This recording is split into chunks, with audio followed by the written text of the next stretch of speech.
আসসালামু আলাইকুম রহমতুল্লাহি ওয়া বারাকাতুহু। আজকে আপনাদের সামনে নিয়ে আসি ইসলামে মানুষের অধিকার ও রক্ষার গুরুত্ব।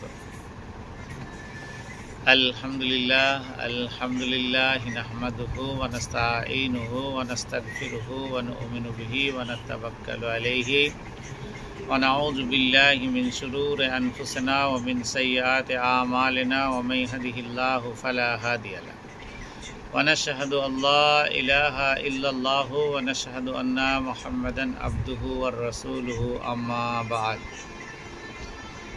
ইসলামী শরীয়তের আমলসমূহ প্রধানত দুই ধরনের। একটি হলো আল্লাহর হক, অন্যটি বান্দা বা মানুষের হক। তো এই দুই ধরনের হককে আপনি কিভাবে গ্রহণ করবেন সেটা আপনার ব্যাপার।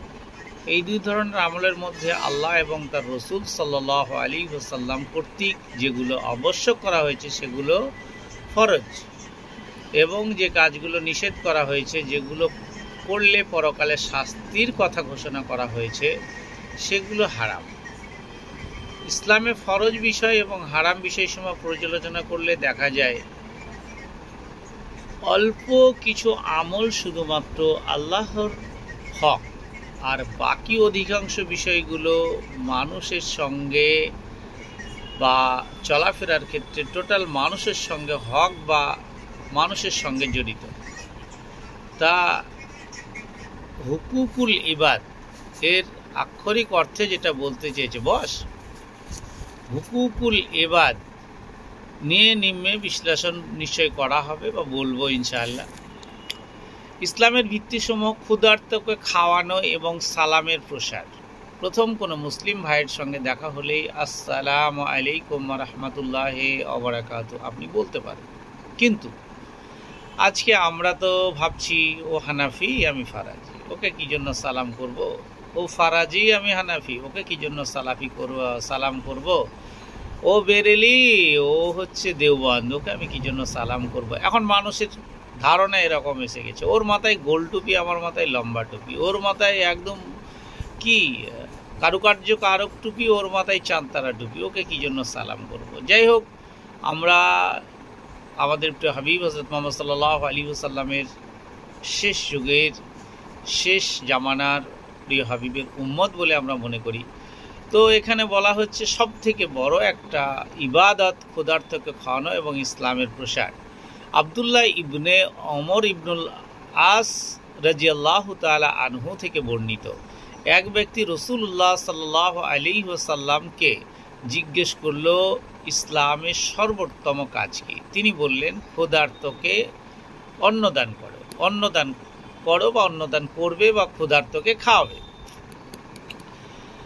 তো এবং নির্বিশেষে, আমি আগে বলেছি লম্বাধারী টুপি, গোল টুপি, উঁচু জাতীয় টুপি, কপালে চাঁদ তারা লাগানো টুপি, এখানে বলেছে পরিচিত অপরিচিত যত জনের সঙ্গে তোমার দেখা হবে, যদি মনে হয় এটা মুসলিম, সঙ্গে সঙ্গে তাকে আসসালামু আলাইকুম রহমতুল্লাহি ওয়া বারাকাতুহু বলতে পারবে। অর্থাৎ মানুষের সঙ্গে সদাচার সর্বোত্তম মুসলিম হওয়ার একটা উপায়। আপনি যত সদাচরণ করবেন, মুসলিমের তত প্রায়োরিটি বাড়বে, প্রাধান্য বাড়বে মুসলিমের। আপনি মুসলমান, অন্য একজন দেখে আপনাকে শিখবে, এর ভিতরে শিষ্টাচার আছে, এর ভিতরে ভদ্রাচার আছে, এর ভিতরে অনেক কিছু আছে, আপনাকে দেখে সে অনেক কিছু শিখার জায়গা তৈরি করবে। রাসূল সাল্লাল্লাহু আলাইহি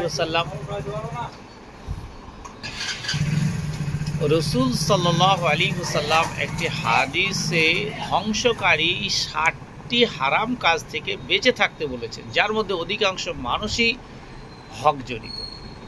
তো সেই 60টি কাজ কি কি যদি আপনাকে বলি, নিশ্চয়ই আপনি বলবেন যে তাই তো সবটাই জড়িয়ে।